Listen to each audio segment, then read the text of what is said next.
What's up, everybody? We are back from the Columbus show. We had a great time. We had a huge turnout. We sold a ton of rods and we met a lot of great people. Had to take a couple days off and relax and break because I was not ready for how exhausted you are after doing one of these shows. People had told me how bad it was. I was not ready for it. Today, I've decided, I was getting some of my casting gear ready to go. And last night, this guy came in the mail.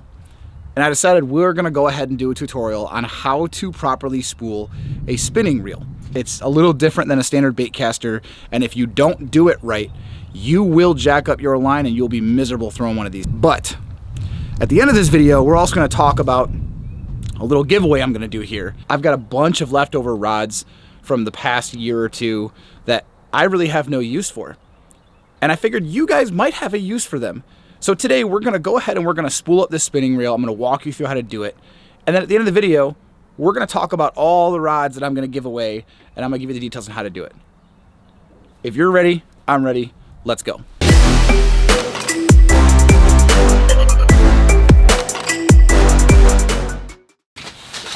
All right, guys, so when you get started, you're obviously gonna want your reel.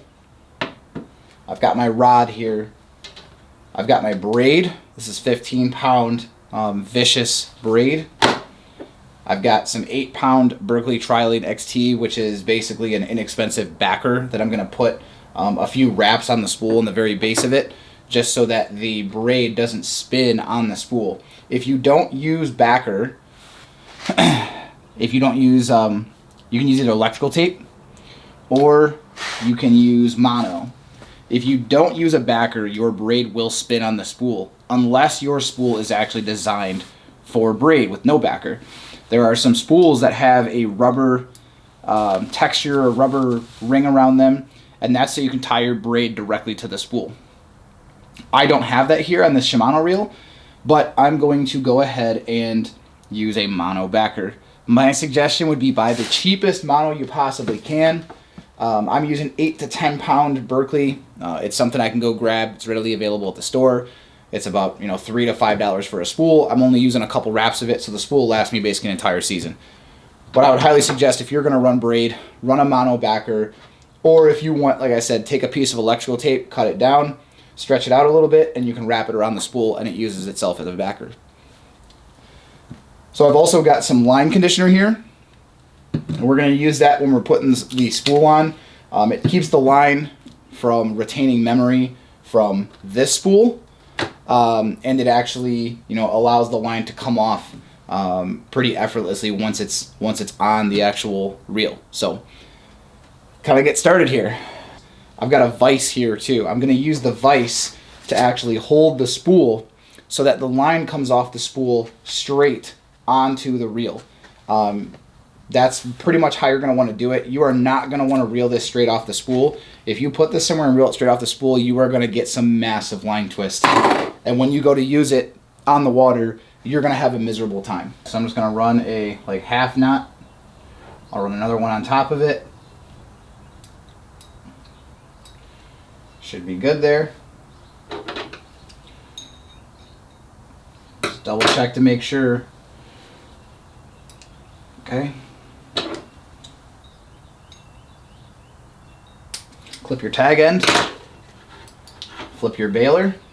Now, you're going to hold the line above the reel up towards your first eye. Make sure you tighten your drag down a little bit. And you're going to begin spooling line.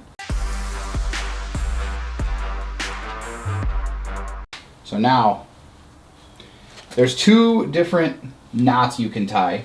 Some people like a uni to uni knot. Some people like what's called an Alberto knot. I like both. The Alberto knot is one that I really like tying, just because of, really it's because of the size of the line, and because I think it's a little bit easier to tie. So the way you tie an Alberto knot, you're going to loop your line over. Okay, you're going to grab it. You're going to insert your mono. And then I always put a finger in here to keep the loop open. you're going to wrap 7 times up, 7 times down. So 1, 2, 3, 4, 5, 6, 7. You're going to loop it around. 1, 2, 3, 4, 5, 6, 7. Now you want to make sure the loops, the wraps, lay in between each other. Then you're going to run it through your loop. Move it up.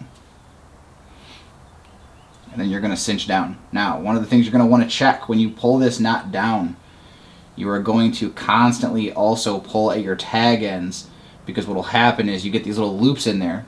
These loops have to come out, otherwise the knot could fail.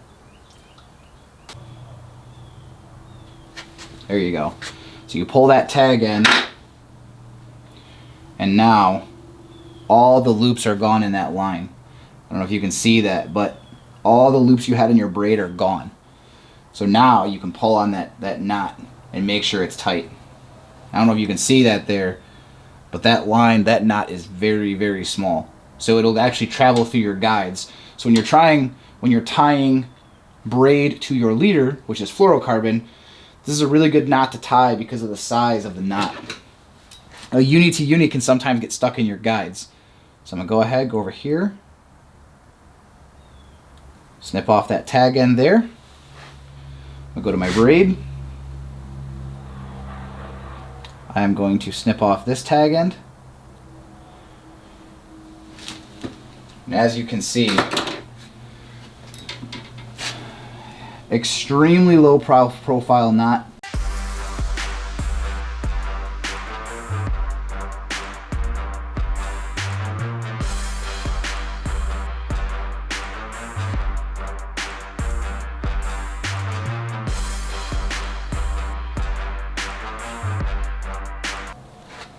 So there we go. Your line is packed on there. With us, the season typically ends sometime in November. I would typically re-spool, so beginning of the season, probably again in June, maybe July, and then again in probably September, right around the time we're trying to get out there as much as we can on the fall bite. So 2, maybe 3 times a season, I'm going to re-spool this line, but it's just because we're fishing tournaments, we're fishing, you know, for bigger bass, and I want to make sure the line that I have on the spool is pretty much good to go. But that's pretty much it. It's a really simple, easy way to spool your setup, spool your rig. But again, a lot of people are going to try to spool their spinning rods like this. And I'm here to tell you that if you don't have a spool rig, which you can grab online, really you need to set it up in a way that you can pull the line off the spool so that it doesn't twist as it comes off. That's really using a vise or setting something up with a suction cup that holds onto the spool so that you can pull line off of it and it doesn't fly around. But now, onto the giveaway. So I've got 10 rods I got to give away. I have no use for them. I have some rod tubes in the garage and they got to go. So rather than just get rid of them through spring cleaning, I'm going to go ahead and we're going to pick some people here and give them away. Here's the deal. If you're already an existing subscriber, comment below you're an existing subscriber. If you're new to the channel, click that subscribe button, comment below that you're new. Next week, I'm going to draw 2 names. We're going to hop in a group chat, divvy up the rods. I'm going to hop on down to FedEx with a rod tube or a couple of rod tubes, load them up, and I'm going to ship them on down to you guys. That's pretty much it. Really simple, really easy. I hope you guys learned something. And hopefully next week, we can put together some video of us out on the lake actually trying to catch some fish. But without further ado, good luck and tight lines. It is right.